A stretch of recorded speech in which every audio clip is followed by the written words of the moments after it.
Andhra Pradesh deputy CM Pawan Kalyan ప్రస్తావించిన ఓ చెట్టు ఇప్పుడు ట్రెండ్ అవుతుంది. ఆ చెట్టు చాలా డేంజర్, వెంటనే తొలగించాలని పవన్ కళ్యాణ్ ఆదేశించారు.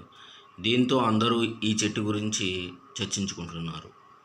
డిప్యూటీ సీఎం పవన్ కళ్యాణ్ కాకినాడ కలెక్టరేట్లో సమీక్ష చేశారు.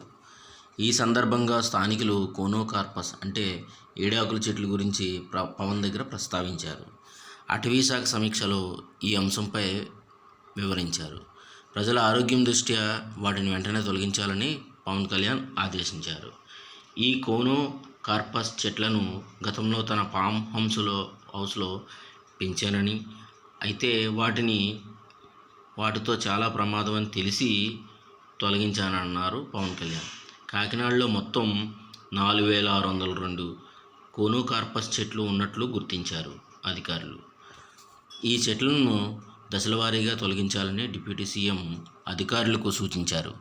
ఈ చెట్లను తొలగించి ప్రజల ఆరోగ్యానికి ఎలాంటి ఇబ్బందులు లేకుండా చూడాలన్నారు.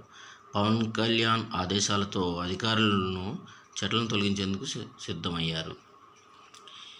ఈ కోనోకార్పస్ చెట్లు సాధారణంగా పచ్చగా, ఏపుగా పెరుగుతాయి. వీటిని చాలామంది ఇళ్లలో పెంచుకోవడానికి ఇష్టపడుతుంటారు. అలాగే నర్సరీల్లో, రోడ్డు డివైడర్ల మధ్యలో కూడా పెంచుతూ ఉంటారు. ఈ చెట్లు చూడడానికి అందంగా కనిపిస్తున్నా ఇవి చాలా డేంజర్ అని చెబుతున్నారు. ఈ కోనోకార్పస్ మొక్కను నాటిన కొన్ని వారాల్లోనే ఏపుగా పెరుగుతుంది అంటున్నారు. అందుకే ఈ మొక్కలను నాటొద్దని అధికారులు కూడా సూచిస్తున్నారు. ఈ మొక్కల కారణంగా ప్రజలు శ్వాసకోశ సమస్యలు, ఆస్తమా